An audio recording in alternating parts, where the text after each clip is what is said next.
Señores, muy buenos días. Hoy vamos a hablar de la norma 5375, de la resolución 3027, de la ley 769, que es el Código Nacional de Tránsito.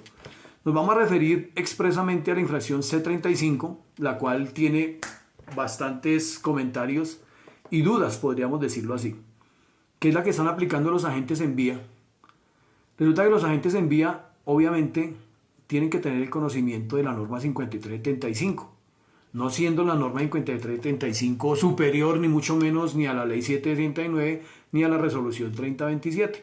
La norma 5375 es una guía que también fue avalada de alguna u otra manera por el Ministerio de Transporte para poder realizar, en el caso de los agentes de tránsito, los procedimientos en vía.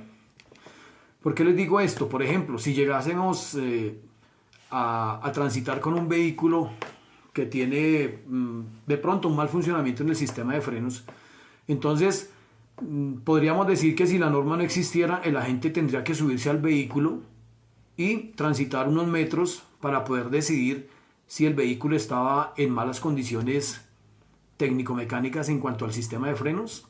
Pues como difícil eso, de hecho que no se va a hacer.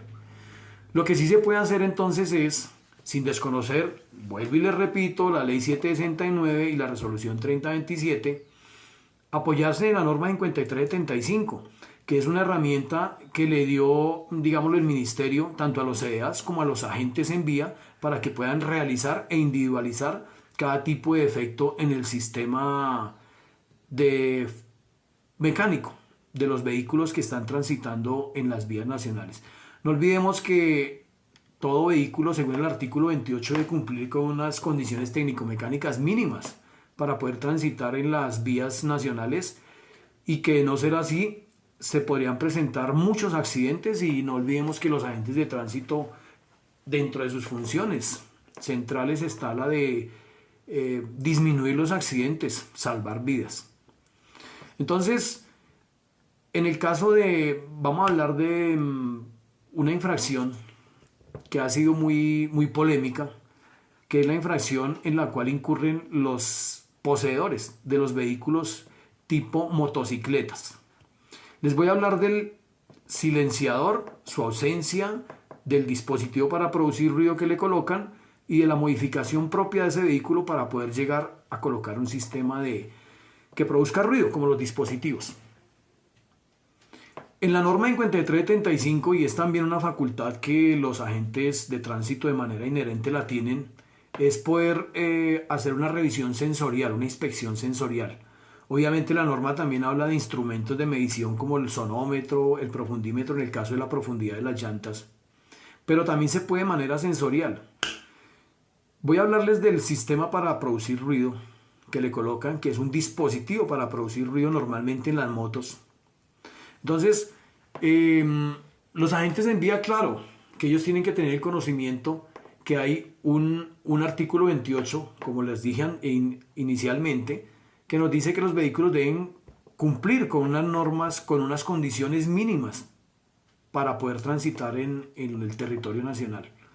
Entonces, sin desconocer la resolución 3027, los agentes en vía, si evidencian un vehículo tipo motocicleta que no tiene el sistema de silenciador, porque les aclaro, para poder poner ese dispositivo para producir ruido, normalmente lo que hacen es cortar el sistema de escape, retirar el silenciador y le colocan un dispositivo para producir ruido. Eso, si queremos hacer relación con el Código Nacional de Tránsito, está mencionado en su artículo 104, que habla de los dispositivos para producir ruido, y la norma también lo regula diciendo que ese vehículo, dentro de sus condiciones técnico-mecánicas, debe poseer un silenciador. Entonces, en el momento en que retiran el silenciador, ya se está en una modificación que va en contra de las condiciones óptimas de funcionamiento y de protección al medio ambiente. Eso es una condición de contaminación auditiva.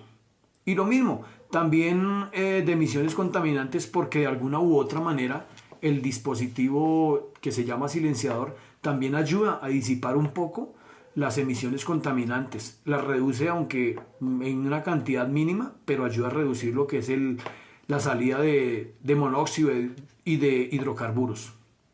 Entonces el agente envía claro que sí puede realizar ese procedimiento y no es por el ruido, es simplemente, vuelvo y le repito, por la ausencia del silenciador y por haberle colocado un dispositivo para producir ruido. Les aclaro una cosa, en los CDAs no se hacen pruebas de sonómetro y mucho menos se van a hacer, por lo menos en este momento, en la vía. Los agentes de tránsito no pueden hacerlas primero porque no poseen el sonómetro. Pero en los CDAs poseen los sonómetros y creo que quienes han ido a una revisión técnico-mecánica se han dado cuenta que existen los sonómetros. Pero los sonómetros no se están utilizando. Los sonómetros simplemente son una exigencia normativa de la ONAG, de una norma 5385 que exige que dentro de ese procedimiento tiene que haber un sonómetro. Y el FUR, que es el formato uniforme de resultados, también lleva dentro de sus datos los datos del sonido. Entonces tiene que haber unos datos para poder cerrar ese proceso de revisión, o si no, no sería posible. Esta norma es la 4194, norma técnica colombiana que habla de la medición de la presión sonora. Entonces, ¿por qué no se ha podido instaurar? Porque todo instrumento de medición tiene que, para hacer su tarea bien hecha, tiene que hacer un cero. Y un cero, en el caso de los instrumentos llamados sonómetros, el cero tendría que ser un silencio total.